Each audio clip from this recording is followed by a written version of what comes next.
gosto muito de estar aqui. Eu vou falar um pouquinho em português e logo em inglês. O português não falo muito bem, e sobre tudo esse assunto que tenho muito paixão, mas eu não posso expressar esse em português agora. O ano que vem, sim. Muito bem, eu amo muito dessa gente que já conheço, ainda conheço, e os outros vou conhecer mais nos anos que vêm. Sim? Falei bem? Okay. So, I want to talk about local food, and the PowerPoint is in Portuguese, so you can, if you don't understand my English, you can understand the Portuguese. Tá bom? Yeah. Okay. So it's a simple idea, local food. A comida local é uma ideia simples para pensar, mas não para fazer. Huh? And it's something I've become really passionate about. So here we go. So I've thought a lot about what is local food. Is it, you know, a certain number of miles from your house? Is it a particular method of growing food? Does local food mean organic food? Does it mean a certain scale, you know, that a farmer only farms maybe 500 hectares? You know, is it like not large scale? You know, what do we mean when we say local food? Does it mean that we grow it ourselves? And so in thinking about that, I actually came up with, this is my sense of what local food is. It's delicious and nutritious. That's what we think about when we think about local food. You know, it's grown, it's got a lot of minerals, it's got a lot of nutrition, it tastes really good. Anybody who eats local food will tell you, oh, this tastes so much better than the food I get in the grocery store. So we think of it as food that's really nutritious and delicious. We also think about it being grown well. This is like the slow food idea of good, clean, and fair food. So good food is it's grown well. And that to me is a bit about the soil. And as I worked on local food, I realized that really, when you come right down to it, local food is about soil. It's about really fertile soil, and soil that has a lot of organic matter in it. Whether you're certified organic or not, it has a lot of organic matter. So it's grown well, and by people you can trust. And it doesn't mean that you know your farmer. It doesn't mean you go to the farm necessarily. But it means that the person who's selling your food is somebody you can trust, that they're selling you really good food. So there might be a middleman. It might be in a store. You know, you might not be meeting the farmer directly. But it's somebody you can trust. And I think a big drive, at least in the United States, for local food is that we don't trust the food in the grocery store anymore. You know, we just don't know what's in it and on it. And especially what I notice is that as soon as people have children, they really don't want to buy the food in the grocery store. And then another part of local food for me is that it feeds the local economy. Is that when we buy industrial food, we're supporting an industrial global system where we really don't have much control over the destiny of the business. We want businesses in our community that stay there and that can be successful. So as we spend our reais on local food, we're supporting a local business. And as I was talking with Victor before about Piracaia, you know, there's these beautiful communities where people move. They don't develop a small-scale local industry.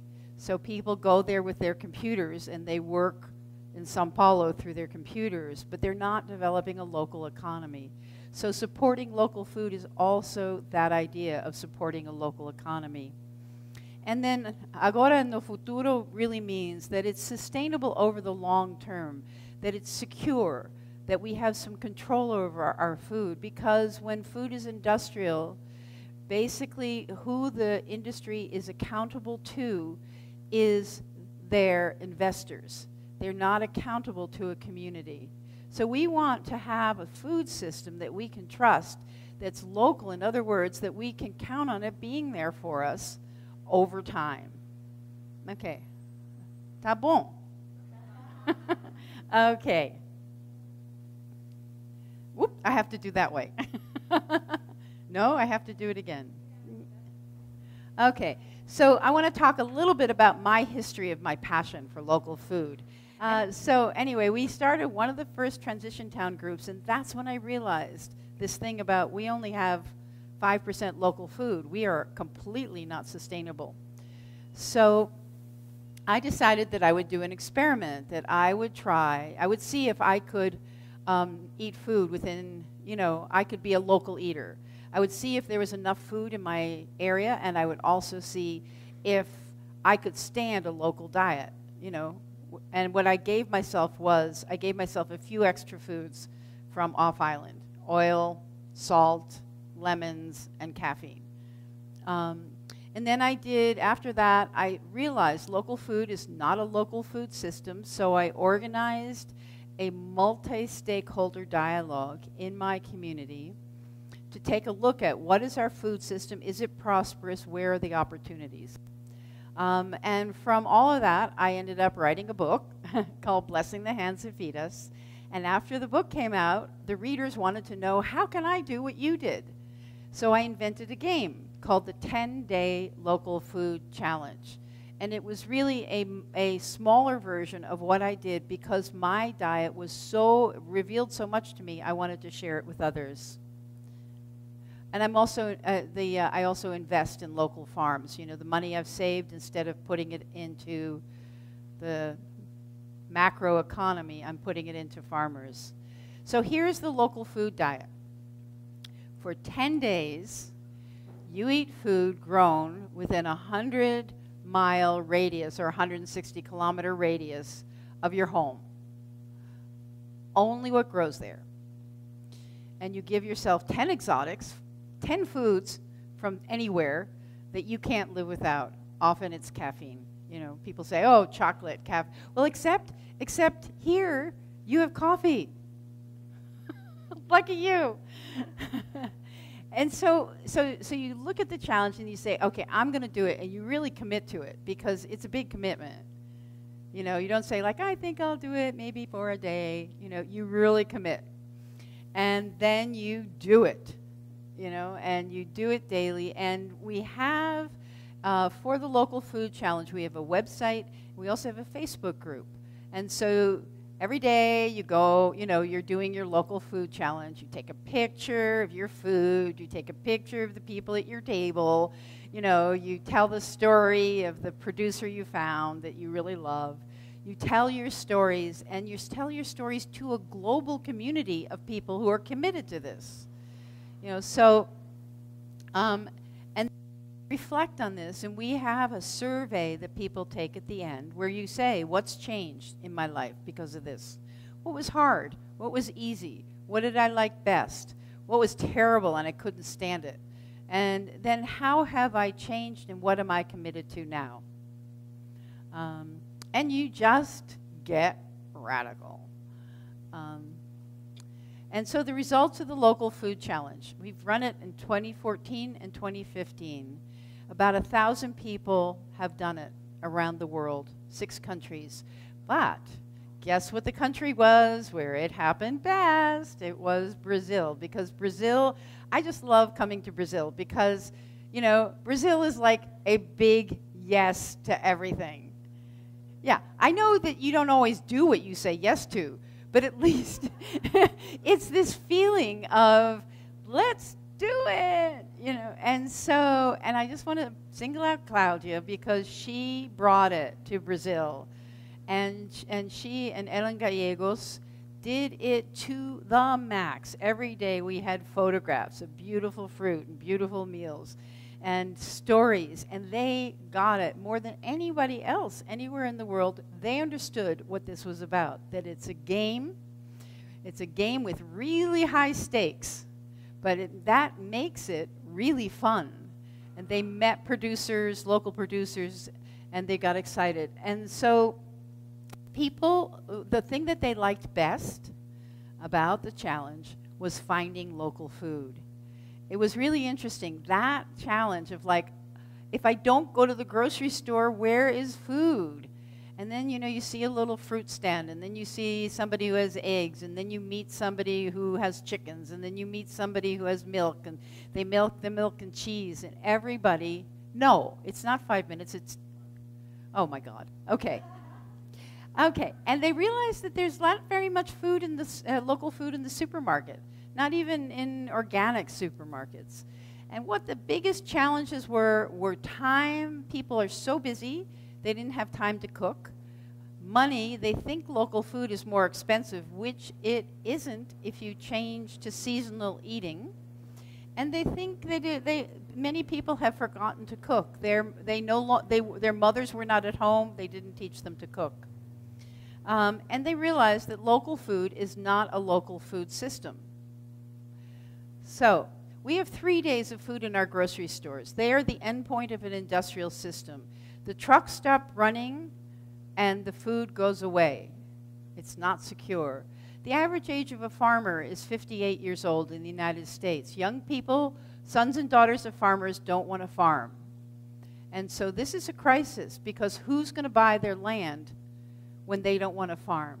How are we going to get people? There's lots of young people who want to farm. They don't have any money to buy the farm. And 40% of our food is wasted. So our food system is broken. So if you want this kind of food, you want local food, and we've got to work for it. Eaters have a role in making change. So I just wanted to go over what is a local food system.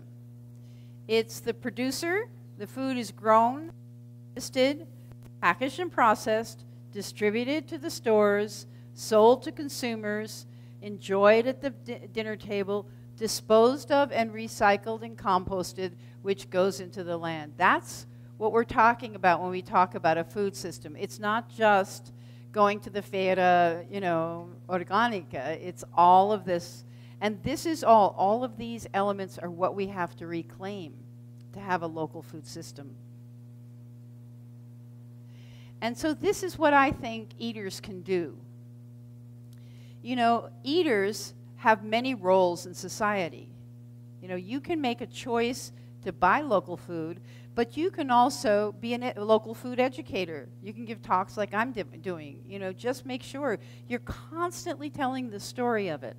You can be an advocate. You can get political. In the institutions, if you're stuck in a corporation, bring local food in there. Talk to your colleagues. You can invest in local food. If you have money to invest, you can invest in a farm. You can invest in an orchard. You could start a local food business. There's big opportunities there for processing and packaging local food. You could have a little store. You could be a distributor. And you could be a producer.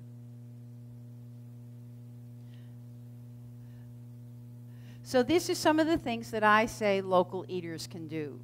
And I'm encouraging all of you to just really ask the question, how can I incorporate this into my activism?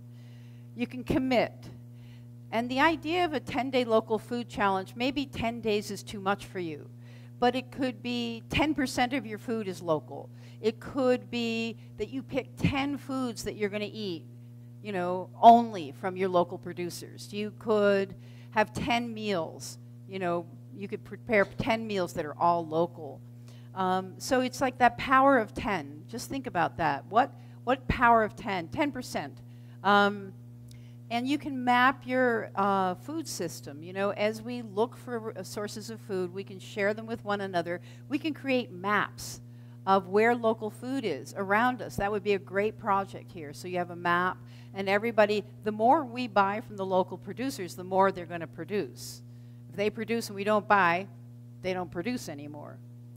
And you could understand that, you know, even though it seems very small, it's a big fight to reclaim our food system. Agriculture makes the biggest percentage of contribution to climate gases than even transportation. So many aspects of agriculture are dependent on fossil fuel. So working for local food is actually working for climate solutions. You understand that? I mean, it's really, this is not just sort of some small little nice thing. And so some of the, anyway, I don't have to go over it. And you can become a producer, or you can form a community-supported agriculture. You can, you know, a group of you can adopt a farmer and buy only from that farmer and have that farmer bring in produce to the city. No, we're not out of time.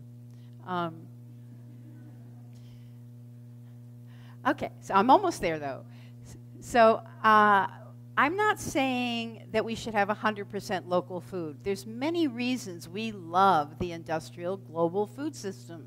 It brings us foods that we really love from afar. It is the only system that can deal with large-scale food needs and food lack. You know, and so there's many, many, many reasons why it's really important to have the industrial global food system. If we want to feed everybody, if we have any compassion for eaters, we really need to say that system, we want to improve it, but it needs to stay. So we can do it incrementally, and my goal, the thing I carry in my mind, is could we have 50% of our food, just 50%, from 500 miles, you know, 800 kilometers, by 2050? Just think, that's actually possible, but it's going to take all of us to do it. And thank you very much for your attention.